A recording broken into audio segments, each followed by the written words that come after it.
Hi, welcome to day 2 of 3L Science. Today we're doing section 1.2, Chemistry and Matter. Matter, the stuff of the universe, has many different forms. You are made of matter. There is matter in the bed, blankets, and sheets on which you sleep, as well as the clothes you wear. There is matter in the food you eat and in medications and vitamins you may take.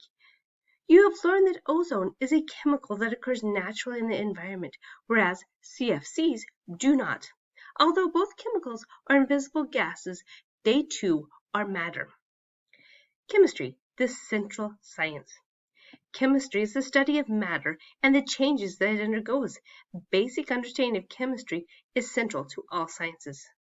Biology, physics, earth science, ecology, and others. Chemistry also is central to our everyday lives. In figure 1-6, it shows it will continue to be the central to discoveries made in science and technology in the 21st century. Okay, so today we're going to define chemistry and matter. We're going to compare and contrast mass and weight. We're going to explain why chemists are interested in submicroscopic description of matter. Here's your vocabulary for today: chemistry, matter, mass, and weight. As you're listening to this video and you see these definitions, you might want to take a notebook out and record and write down the definitions. So the first definition here is chemistry is the study of matter and the changes that it undergoes. So right here, chemistry is the study of matter and changes that it undergoes. Okay.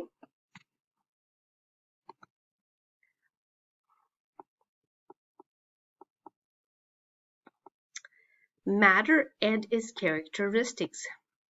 You recognize matter in everyday objects you are familiar with, such as those shown in figure 1-6. So up here, 1-6.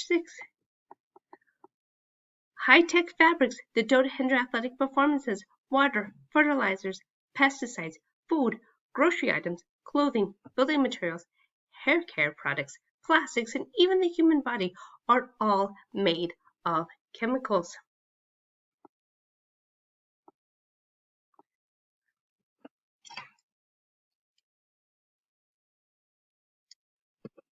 All right, so you might recognize matter in everyday objects you're familiar with. But how do you define matter? Matter is anything that has mass and takes up space. So notice that's again one of our definitions. So matter. Click up here to our highlighter. Okay. Matter is anything that takes up mass and takes up space. Okay. Mass is a measurement that reflects the amount of matter. So that was also our definition. Mass is a measurement that reflects the amount of matter. Okay? Okay. It is easy to see that your textbook has mass and takes up space. Is air matter? You can see it and you can't always fill it. You can't see it and you can't always fill it. However, when you inflate a balloon that expands to make room for the air, the balloon gets heavier. Thus, air must have matter. Is everything made up of matter? The thoughts and ideas that fill your head are not matter. Neither are heat, light, radio waves, nor magnetic fields. What else can you name that is not matter? All right, let's talk about mass and weight. This is one of our objectives for today. When you go to the supermarket to buy a pound of vegetables, you place them on the scale like the one shown in figure 1-7. So look over at figure 1-7. A scale measures the downward pull of gravity on an object. If this scale were used on the moon, the reading would be less than that on Earth. Okay? So to find their weight, you weigh things. Weight is the measurement not only of the amount of matter, but also the effect of Earth's gravitational pull on that matter. So here's our next definition. Weight is about the amount of matter, and I can't really highlight very well here, guys. All right, pulls on the matter. So you're going to stop and you're going to write that down. Okay, The force is not exact. The force is not exactly the same everywhere on Earth and actually becomes less as you move away from Earth's surface at sea level. You may notice the difference in the weight of a pound of vegetables from one place to another, but subtle differences do exist. Okay, so to talk about weight, I've used this time and time again. We talked about it last year. If I wanted to lose weight, all I'd have to do is go to the moon. Because there's less gravity pulling down on me on the moon, I will weigh less. However, I'll still be the same size because matter doesn't change. Okay, my mass has not changed. Okay, so my weight has changed on the moon, but I still look the same because my mass is the amount of matter. Okay, does that make sense? It might seem more convenient for scientists to simply use weight instead of mass. You might wonder why it is important to think of matter in terms of mass. Scientists need to be able to compare the measurements that they make in different parts of the world. They could identify the gravitational force every time they would weigh something, but that is not practical or convenient. This is why they use mass as a way to measure matter independent of gravitational force. What you see and what you don't. What can you observe about the outside of your school building or skyscraper downtown? You know that there is more than meets the eye to such a building. There are beams inside the walls.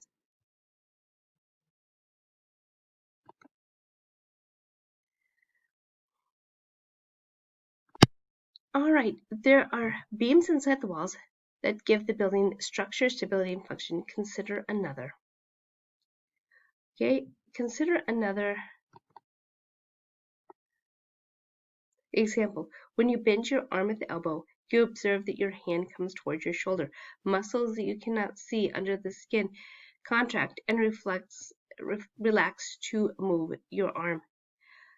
Much of matter and its behavior is microscopic. That is, you do not need a microscope to see it. Or I'm sorry, it's macroscopic. That is, you do not need a microscope to see it. You will learn in chapter 3 that the tremendous variety of stuff around you can be broken down into more than 100 types of matter called elements, and that elements are made up of particles called atoms. Atoms are so tiny that they cannot be seen even with the optical microscopes. Thus, atoms are submicroscopic. They are so small that 100 million atoms could fit into the period at the end of this sentence. The structure, composition, and behavior of all matter can be explained on the submicroscopic level. All that we observe about matter depends on atoms and the changes they undergo. Chemistry seeks to explain the submicroscopic events that lead to macroscopic observations. One way this can be done is by making a model, a visual representation of submicroscopic events. Figure 1-3 is such a model. The problem-solving lab on the opposite page gives you practice interpreting a simple chemical model. Let's go back up and look at that. Okay, chemical models. Making models. Until the mid-1980s, scientists thought that there were only two forms of carbon, each with a unique structure, diamond and graphite. As with many scientific discoveries, another form of carbon came as a surprise. Okay, is called buckball, was found while researching interstellar matter. Scientists worked on the various models of carbon structures until they determined that 60 carbons were most stable when joining together in a shape that resembles a soccer ball. Okay, let's look at the structure. So we're going to examine the structure in the diagram. Where are the carbon atoms? How many carbons is each carbon connected to? Identify the pentagons and hexagons in this buckyball. So these little small balls are the carbons here. Okay? Think early. Go back to figure 1-3. See an example of another model the chemists use. What process does the figure show? Explain why this formation cannot be shown in photography. What do the colored particles represent? Okay, so these little small balls represent the carbon, and then these represent the bonds between them, the little sticks do. And we're going to learn more about that later as we get into our chemistry unit. Okay, here are the branches in the chemistry field because there's so many types of matter. There are many areas of study in the field of chemistry. Chemistry is traditionally broken down into 5 branches. We're going to see the table here in a minute. Additional areas of chemistry include theoretical chemistry, which focuses on why and how chemicals interact, and environmental chemistry, which deals with the role chemicals play in the environment. Okay, so here's our 5 branches. We have organic chemistry, most carbon-containing chemicals, and basically pharmaceuticals and plastics.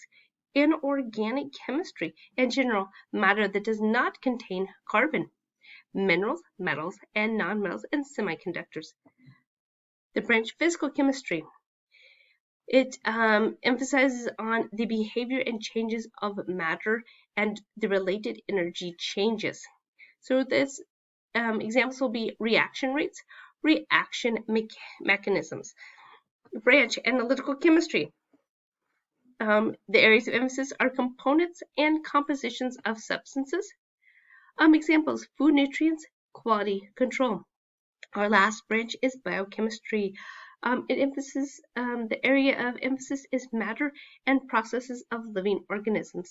Examples, metabolism, fermentation. Okay, that is the end of our section today. Go to Infinite Campus, complete the form for 1.2 section assessment, and I will see you all tomorrow. Have a good day. Bye.